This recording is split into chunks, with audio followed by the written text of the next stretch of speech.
if you can't make round rotli, nobody wants to marry you. Like round rotlis, round chapatis, if you can't make them, that's it. Nobody will ever marry you.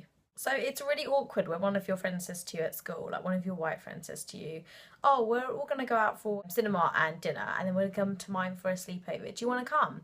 And you're like, sorry, I can't make it. I've got to go to my dad's shop and fill up drinks and then I've got to do a paper round for him and do my homework and then go to bed.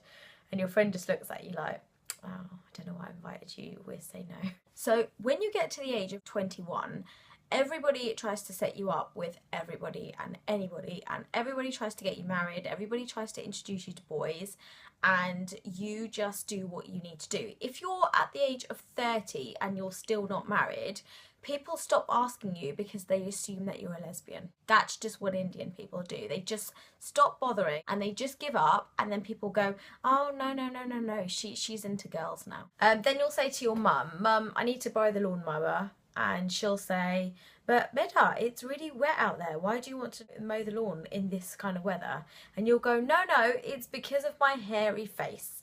Indian girls, I don't know why we're really hairy. I just think, I don't know, some ethnicities are just hairy, and being Indian is like one of those problems. I mean, brown girl problems, like definitely. Oh my goodness, like the hairy stuff. Everything's hairy. Our backs are hairy and everything. So you go to a wedding and your family's there.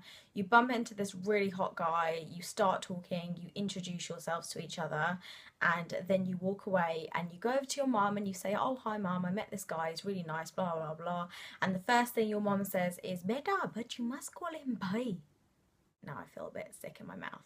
Okay, so you try to explain to one of your white friends at school why you're not allowed to talk to boys and you are not allowed to have a boyfriend and your parents are not allowed to see you with a boy and you can't talk about boys at home and boys can't ring your house, and basically you just look like a twat. You just look like a complete twat. Indian wedding, you are in so much pain. You take your sari off and there is a massive rope burn all the way around your hips because your sari was just way too tight for you. Rope burn is so painful and then it stings like a mofo. Indian girl problem. Okay, so your friend comes round to house for dinner and they're going to stay the night or something, and your friend actually then wants a snack. So she says to you, oh, have you got any snacks in your house? And you go, yeah, I'll go to the snack cupboard and get some stuff out.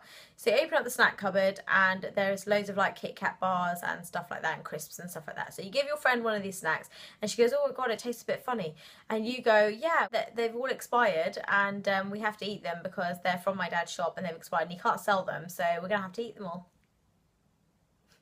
And your friend looks at you like, you are so tight. I can't believe that you can't give me a snack that's not out of date. The other thing is you always get compared to like that prettier, taller, slimmer, fairer cousin of yours that you don't particularly like, but you always get compared to them. Oh, but Bhakti got 12 A stars and you only got 10. Bhakti can just do one then. And does anyone else's mum put like all the snacks like in one jar?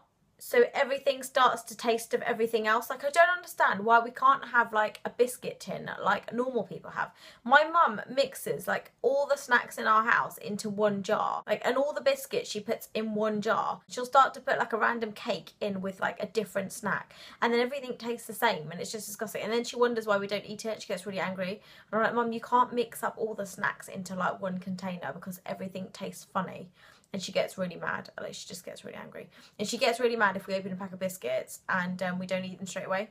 It's just brown girl problems. It's just, Okay, so you bring a guy home for the first time he's ever meeting your parents, and they sit him down, and the usual conversation that goes on in your head is, oh, so they're going to say, so what do you do? Where are you from? Like, you know, how's your job going? And they want to know how they interact with you. Well, no, the first thing that a Guju parent is going to do is go, so what do your parents do? Were they farmers back in the day? Or were they like shoe cleaners and shoe polishers? What did they do? Did they clean up garbage? And you're just sat there like, oh my God, I'm just going to die. I'm just going to die right now. With Indian girls, it's really ridiculous because in their heads, it's like the fairer you are, the prettier you are. And that is why Indian girls have foundation that's just way too light for their faces because they're trying to make themselves look pretty. Harry Pereira briefly touched on this topic. I think we're going to have to do a whole debate on this topic. It's ridiculous. It really is ridiculous. And then you get like white girls going out tanning.